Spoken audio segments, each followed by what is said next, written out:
Hello, hello, hello, and good morning. I'm super excited to do this live video. And if you're joining, you're welcome.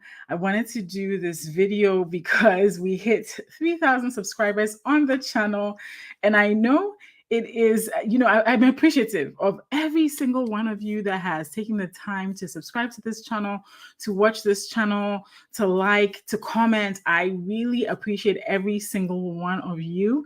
So if you're joining in, hello, I'm Gertrude Nontra. I have a PhD in microbiology and immunology, and I started the Bold PhD a few years ago. Let me grab my iPad. I started the Bold PhD a few years ago because, I was looking for non-academic careers, and there wasn't always a straightforward path to getting into non-academic careers.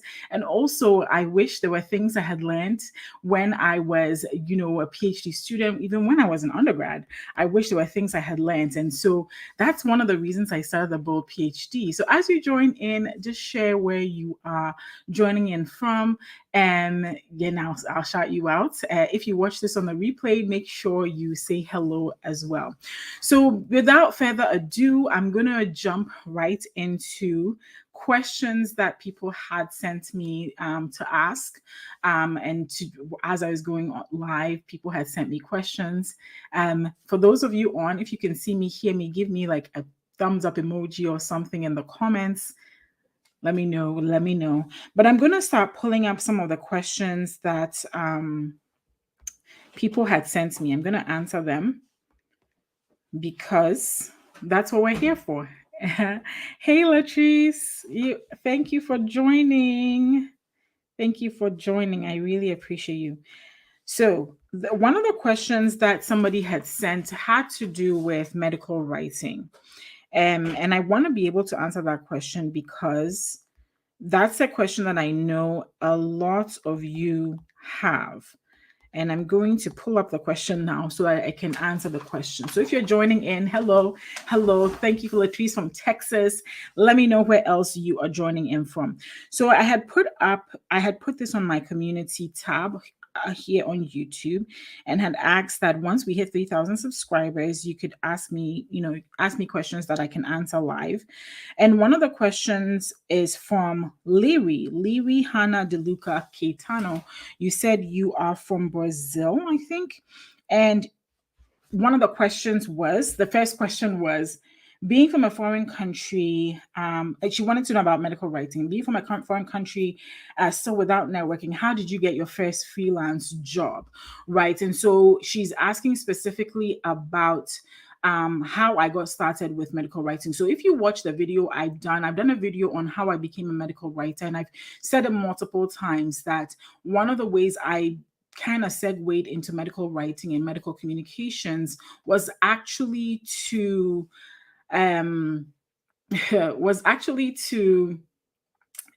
be a freelance writer first. And that started when I was in my postdoc. And the way it started was I had told my husband I wanted to be a freelance writer. And so he was looking for stuff on Craigslist for some reason and saw that somebody had posted an advertisement for freelance writers. So I reached out to whoever had posted that advertisement and said, hey, I see that you put on like a post for freelance writers. I can do this writing for you. That person didn't respond. But that same day, there was somebody on there who had left who had another ad, and this was for a social media manager. And at the time I was doing social media and doing it quite well. And so I started there. And then through that, I ended up getting clients who would let me write on their blogs. So that's how I got started, really. And I wasn't even writing on scientific topics. I was writing about bees. And that's basically how I got started. So I got started by responding to a Craigslist ad. And for those of you that may not know what Craigslist is, it's a classifieds website where people post ads. And you can go see what they have and apply for it. Apply there are several sections to Craigslist, and for me, I responded to the section where they needed writers, or somebody needed a writer, and that's how I got started. So even without networking, right, I didn't know anybody in this space. I just got started by responding to an ad on Craigslist. And these days there are definitely more options. You can pitch publications directly and they'll pay you. There's so many publications that cater to the sciences and medical and so on and so forth, and so you can do that. All right. And so that's how I got started with freelance writing. There's no really one way to get started. You just have to kind of look for opportunities, keep your eyes out, right? And also, I always tell people that if you want to enter into medical communications, medical writing, freelance writing, to have samples of your work. Because if somebody is going to pay you to write for them, they're going to want to see that you can write. Okay, they're going to want to see that you can write. So it's important that you have samples of your work, and I talk about some of that. I recently did a class. You can check it out, theboldphd.com/courses. It's a $47 class. You can check it out. 90 minutes, power packed, and I give you everything on how to get started with writing samples. So if that's something you want to learn more about, just go and check that out. The other question that Lee had was, are you a member of any association, such as the American Medical Writers Association or the European Medical Writers Association? No, I am not. So at the beginning of my career, I did join AMWA, which is the American Medical Writers Association. I did take, I think, one or two of their courses. It was helpful, but ultimately, that's not what helped me get a job, right? What helped me get my first job in medical communications really was to show my boss at the time that I could write the type of content that she needed me to write. And so for their purposes, they were a marketing agency that served the life and health science community. And so she wanted to see that I could write blog posts and social media content, and why she wanted to be able to see that.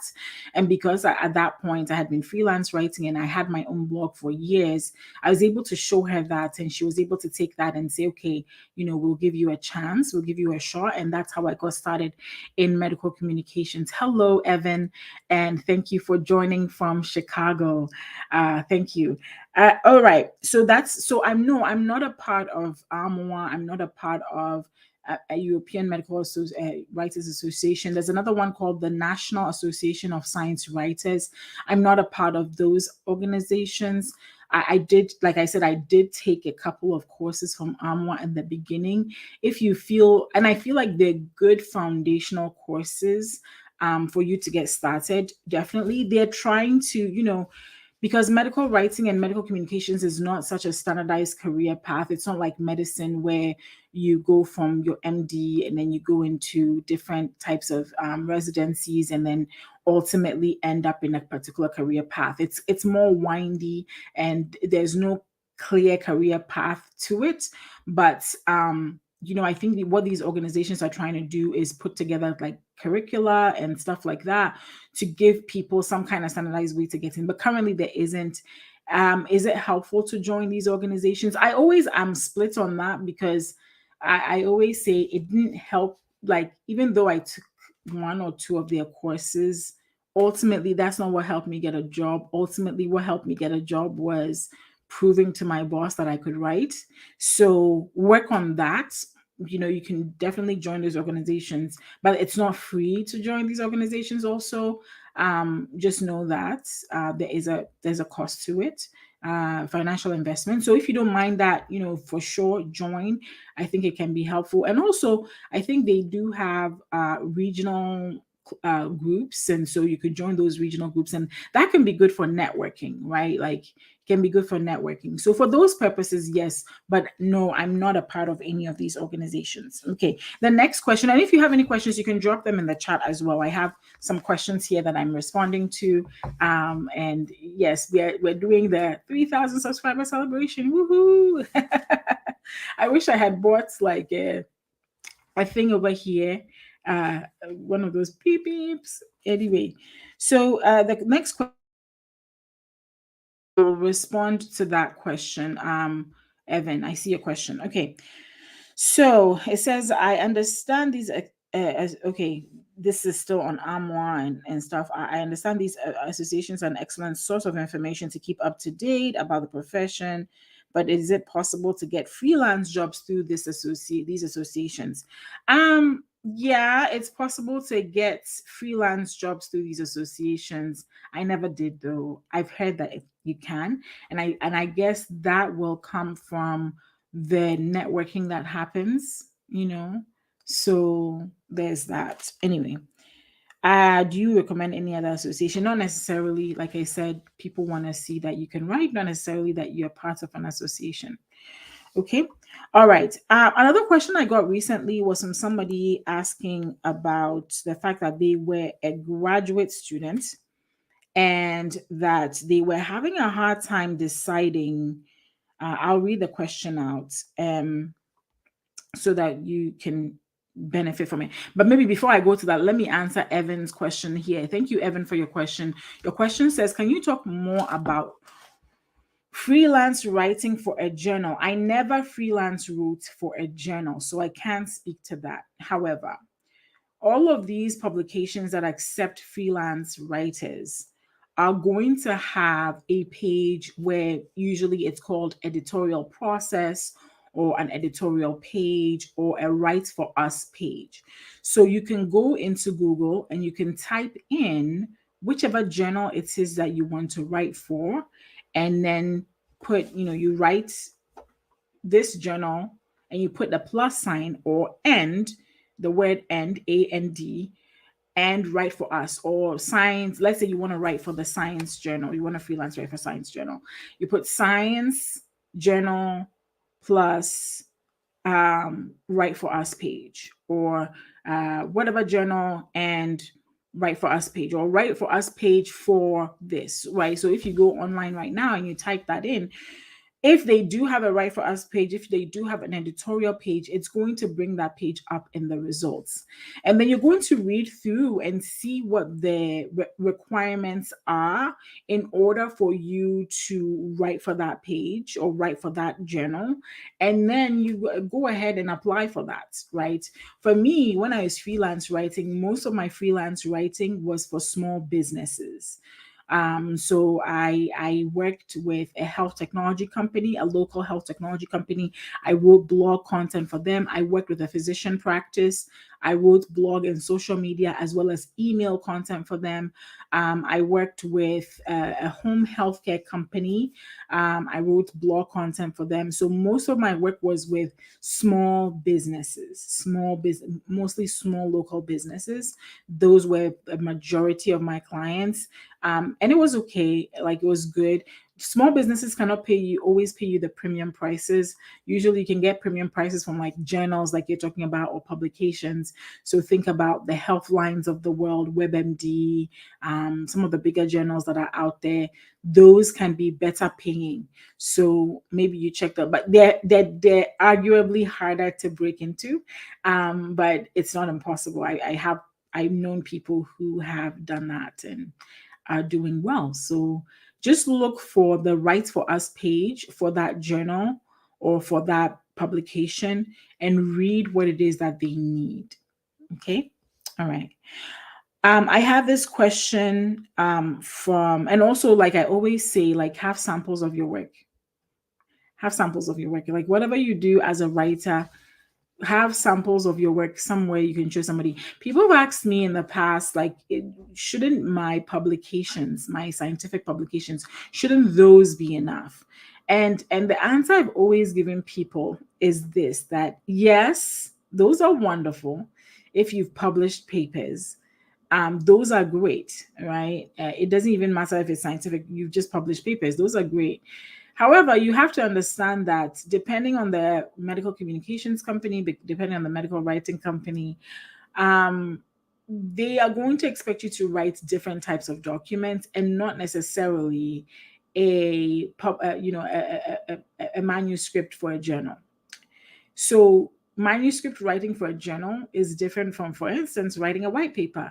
It's different from writing a case study. It's different from writing clinical, well, maybe not clinical study reports, but I find that if you've done a lot of publishing in the traditional academic way,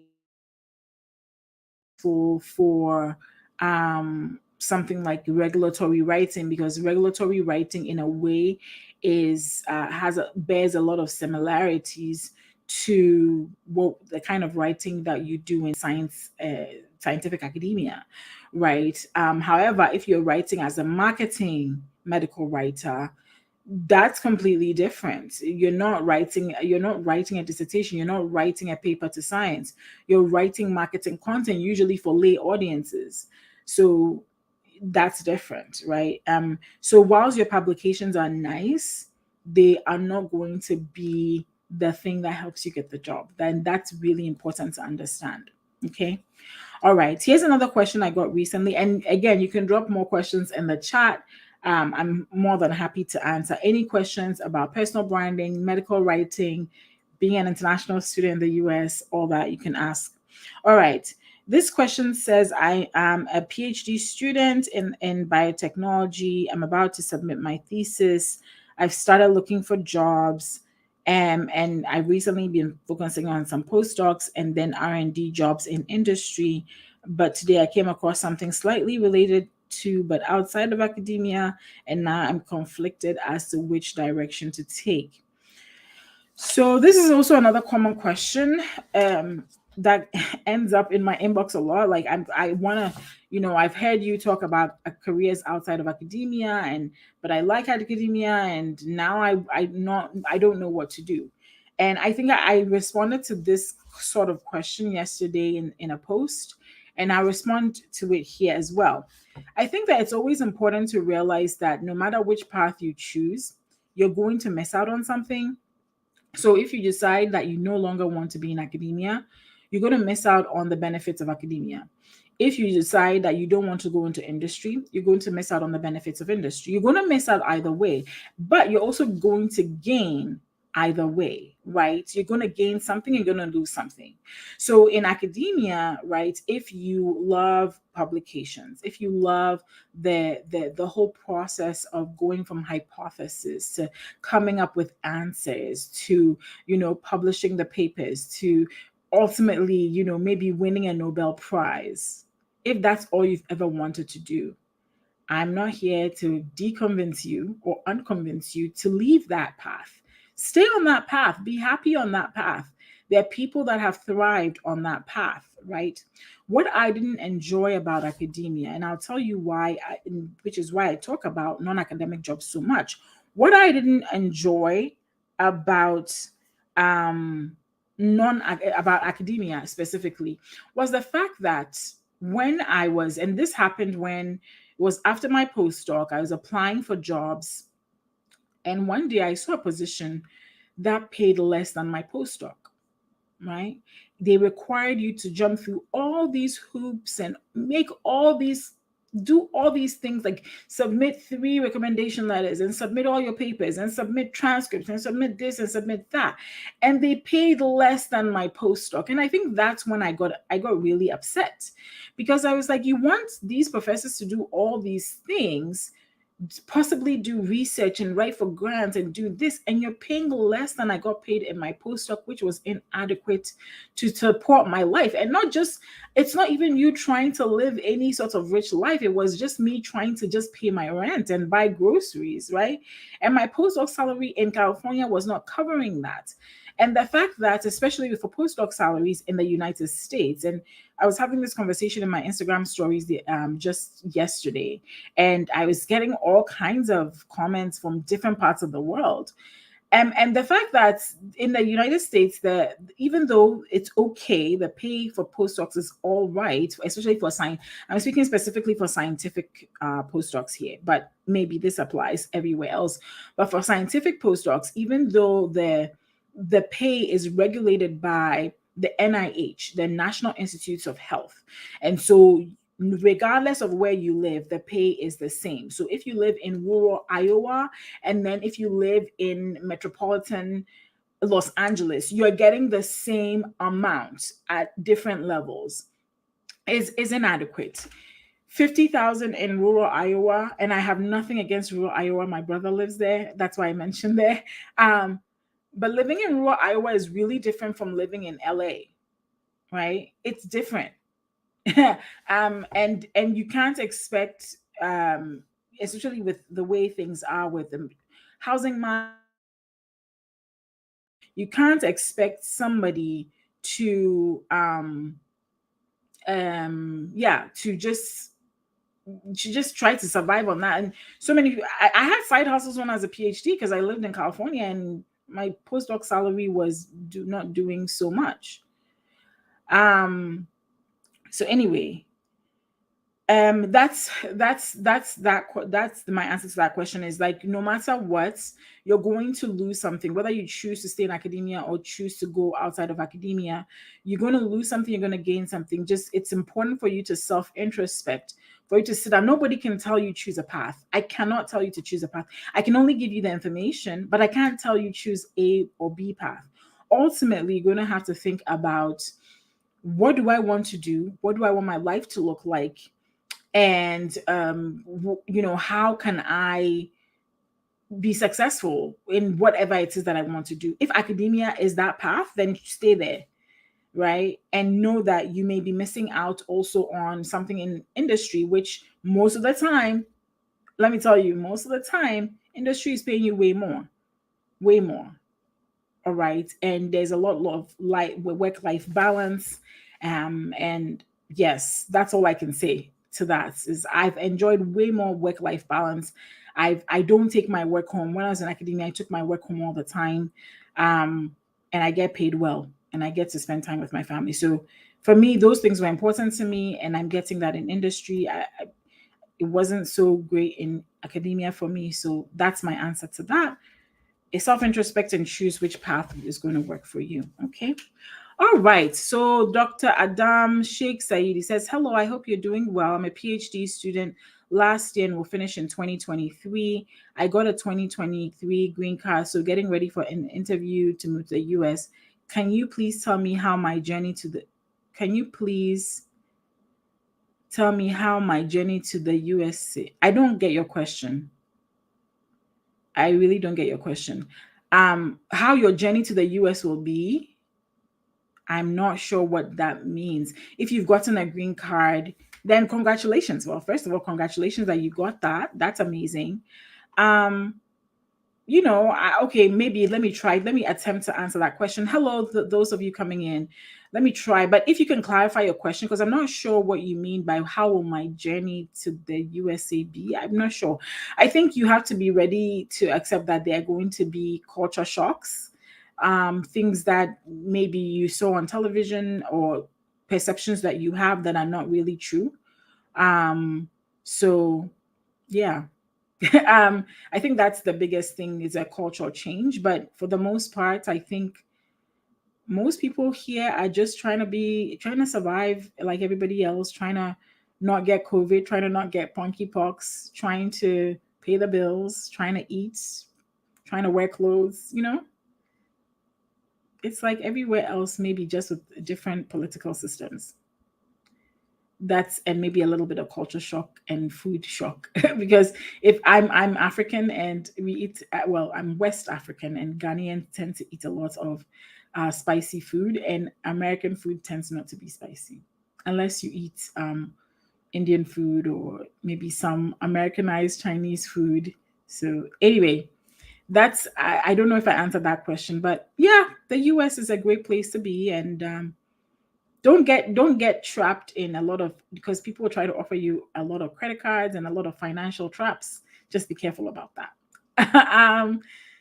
Yeah. Yeah, thank you, Latrice, for joining. Thank you so much, I appreciate you. All right. um okay, so I hope that answered your question.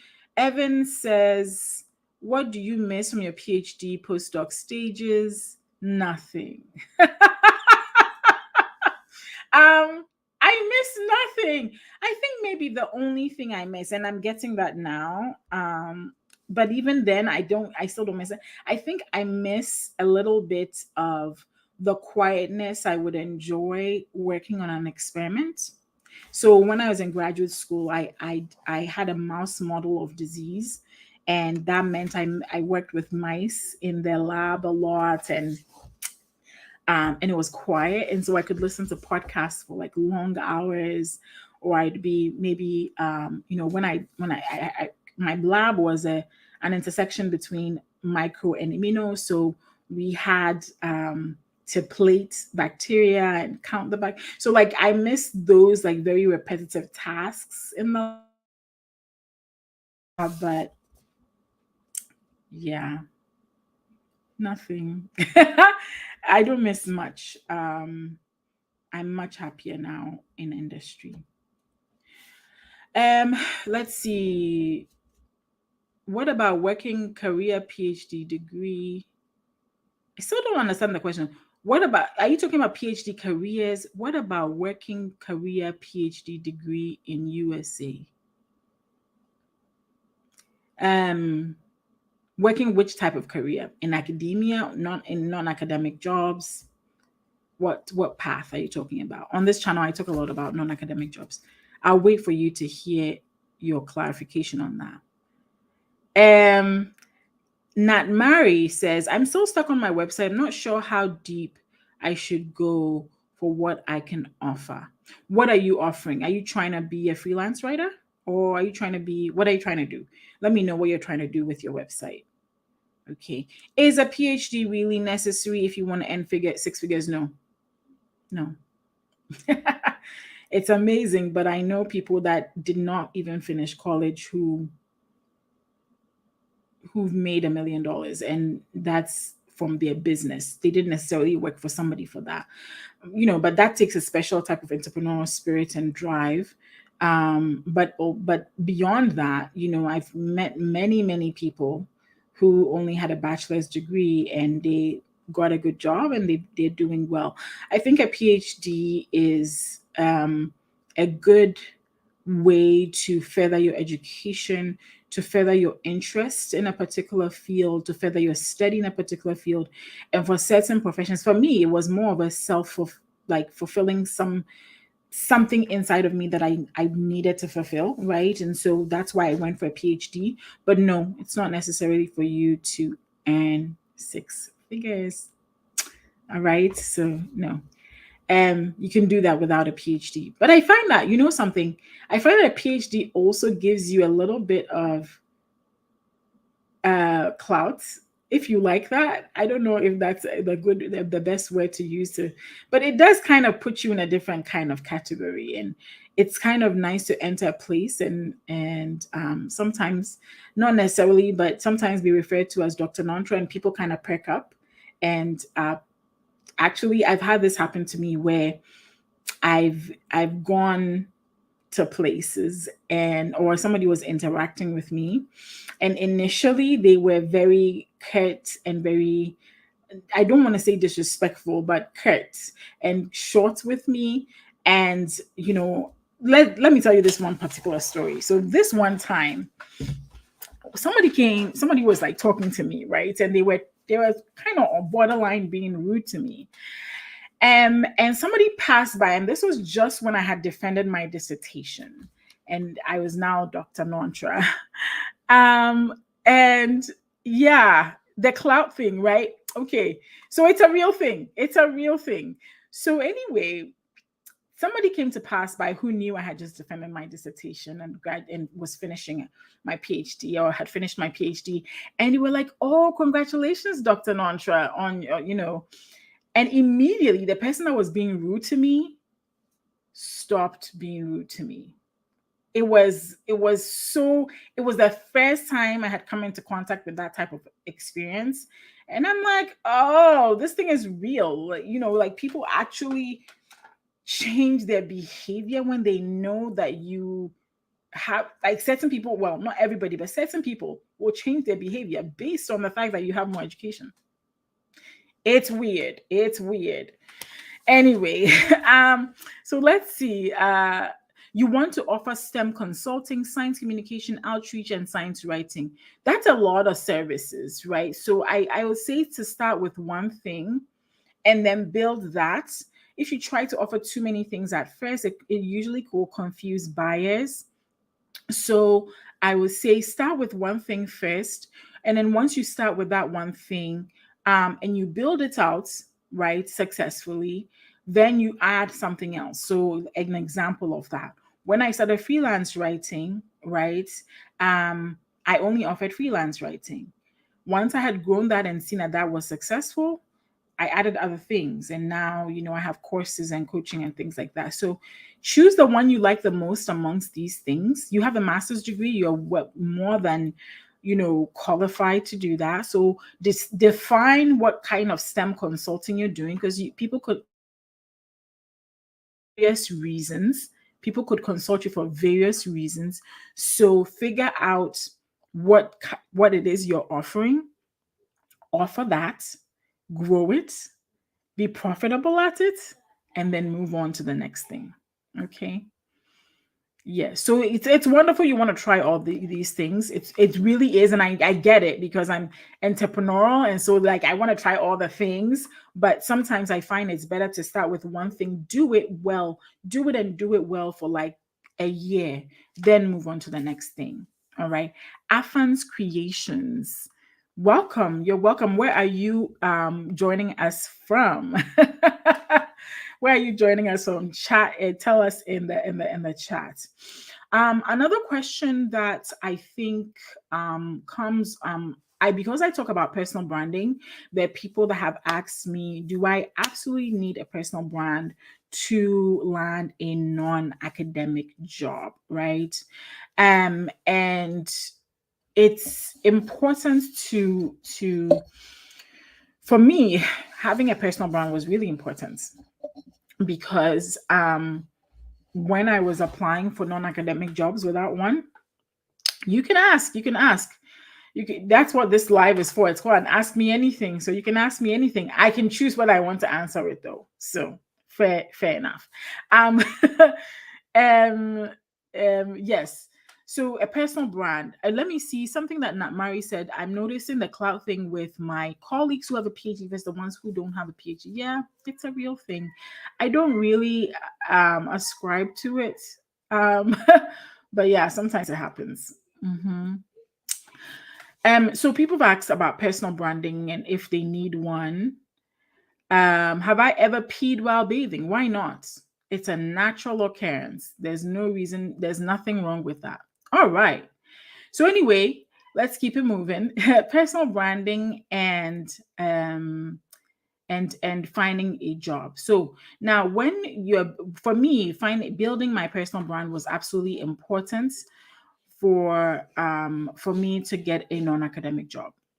And the reason it was because there's so many people who are applying for these same positions, so many resumes that look like yours. What makes you different? What makes you stand out? And that was the premise from which I built my personal brand, that, okay, if I want to get a job in medical communications, then I'm going to show my potential bosses that I can communicate, right? And I've told this to people, if you want to go into UX research, then show your potential employers that you can be a UX researcher. If you want to, whatever it is that you want to do in industry, build something that you're able to show to somebody. This is my biggest advice to anybody. So there's so many pieces of content out there that talk about translatable skills, transferable skills, and that is absolutely correct, because like I was saying earlier on, there is no one set path for you to say, I'm like, this is the step path. Like you finish your PhD or you finish a master's degree, and then this is the path to get into medical communications. This is how the path to get into consulting. There are some tips and helpful resources that you can use to do that. But ultimately, right, you want to be able to show people, here's what I built with my transferable skills. Here's what I built with my translatable skills. My skills in writing, my skill in, communication, my skill, whatever skill it is, right? Here's how that is relevant, or how that answers your question about, can you do this in your job description?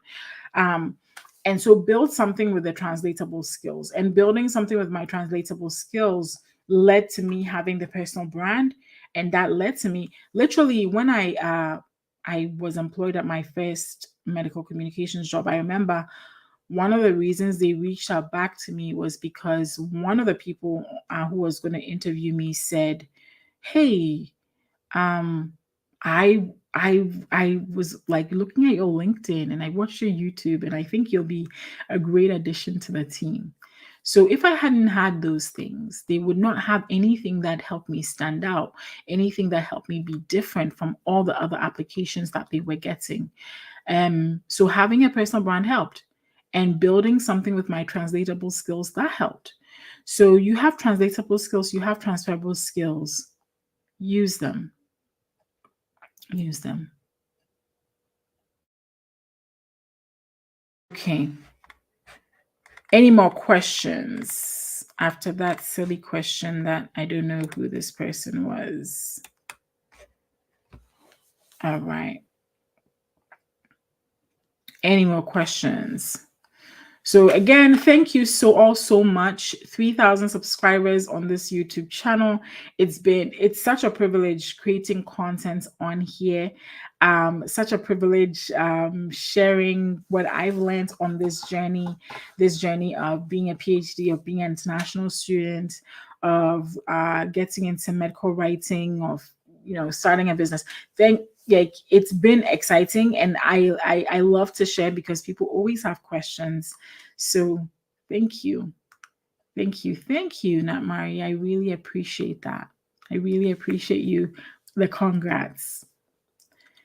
One thing I will say as we draw to a, as I don't see any more questions. So one thing I am going to say is I find that a lot of people who reach out to me sometimes are fearful, right? Will ask questions. Will ask questions about, oh, how are you doing this? I've even had people ask me, how are you creating YouTube content? How are you, how are you doing ABC, right? And one of the biggest things I find is that people are afraid. People are afraid to create. People are afraid to put themselves out there. Even yesterday, with a conversation I was having with somebody, I'm going to answer the questions that I see, but the conversation I was having yesterday with somebody, I was just encouraging them, just try it. Just try it. You'll never know what comes out of something you'll try. A few years ago, I did not know that creating this YouTube channel would lead to me being invited to speak at Oxford or Johns Hopkins or University of Michigan or Temple University. Like, I never knew that was all in store for me, but I've gotten the opportunity to do that. So it's such a privilege. What inspired your YouTube video you posted on LinkedIn? Which one? I post several on. So which one specifically, Evan? Nat Mari says, I'm interested in creating short content and I'm gonna start at work first. Yeah, just get started. You can't let fear stand in your way. What inspired your YouTube video you posted on LinkedIn? I'm trying to think about which YouTube video that was. Remind me of which one it was. So that I can answer that question specifically.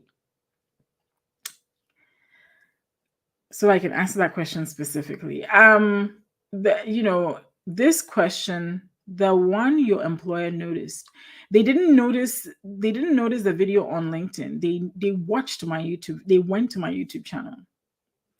So I would share. Okay, I see. Let me answer.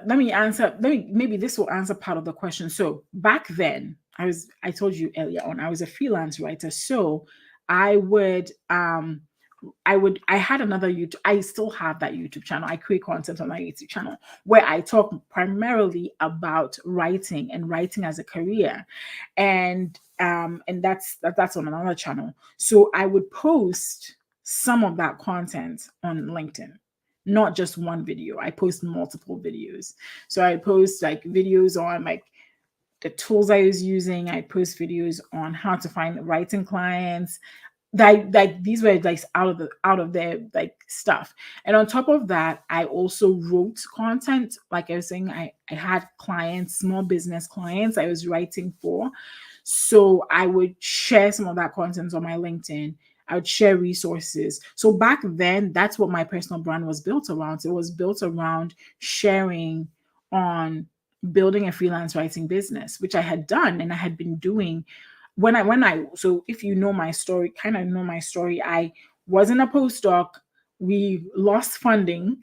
When we lost funding, I had to be at home for a while. And during that while, I freelance wrote, and that's how I survived. That's how me and my family, like, of course I have a husband, so he was contributing his stuff, but the way I contributed to my household was to freelance, right? And I did that for almost 2 years. um, so that's what I would share. Not just one YouTube video. I would share multiple YouTube videos and I would also share content. So I was very prolific in that sense that every week I was constantly writing content. So I was constantly sharing that content. And then over time, people would ask me questions. So I would answer that. Sort of like what has happened with the Bold PhD too is like once I transitioned from academia. So it was after I'd written for like almost 2 years of being a freelance writer. That's when I got, well, about a year of freelance writing. And then I ended up with an adjunct faculty position. So I was adjunct teaching as well as writing. And then a year after that, I got my first medical communications job. So I've always just shared what I'm doing and shared my work. And when I've applied for jobs, people have seen that especially in the past, I would say in the past 2 or 3 years, whenever I've applied for jobs, people know that's one thing that always comes up in my interviews is that we noticed that you do this thing and tell us about that. And that always ends up being an intriguing conversation and one of the reasons why they end up wanting to work with me. Yeah. So I hope that answers your question. So what inspired me, I was simply sharing. I was simply sharing. I've always liked to share. Yeah. Thank you. Yeah, thank you for that question. This question too that has come up about postdocs. Again, I was saying I was having this conversation in my Instagram stories. Is a postdoc worth it? And if I was just straight up answering that question, I would say no. I would say no, it's not. Even though I gained a lot from my postdoc, I published. I had that happened for me. Um, in hindsight, I realized that there's so many things that I could have done without a postdoc. There are people who have successful jobs without a postdoc, right? But so why do we as PhDs feel that we absolutely need a postdoc to be successful? You don't need one. You could get one because you want to be in academia and because research is the path you want to take. If that is your path, then absolutely go do a postdoc because it's these days, especially in the scientific disciplines, it's really difficult. And even then, I know people in scientific disciplines now who never did a postdoc and um they have faculty positions. They're on tenure track, you know? They just really did a good job of convincing the interview panels that they were worth it. So if that's the path you want to go on, just go on it. And decide you don't have any regrets. But for me, you know, I haven't found post. I don't think it is because the reason why is because most of the time people are in postdocs for 3, 4, 5 years. That you're losing time. You're losing precious time on making money. You're losing precious time on building up your investments for retirement. You're not getting any younger. Most people will finish their PhDs in their late 20s, early 30s, sometimes mid 30s, right? Most people. I know this is just it's a bell curve. um do you really want to sit around? I finished my PhD when I was 32. So if I had done a 5-year postdoc, by the time I would be moving into finally a permanent position, I'd be almost 40. What? But no. So because of that, I don't know. I don't like postdocs, and I don't recommend them. If you want to do it because you want to do it, you should do it, but I don't. I don't. I've been through it, and even though I had a really good experience, now I don't recommend it. All right. Well, this was such a great conversation. Thank you for hanging out with me.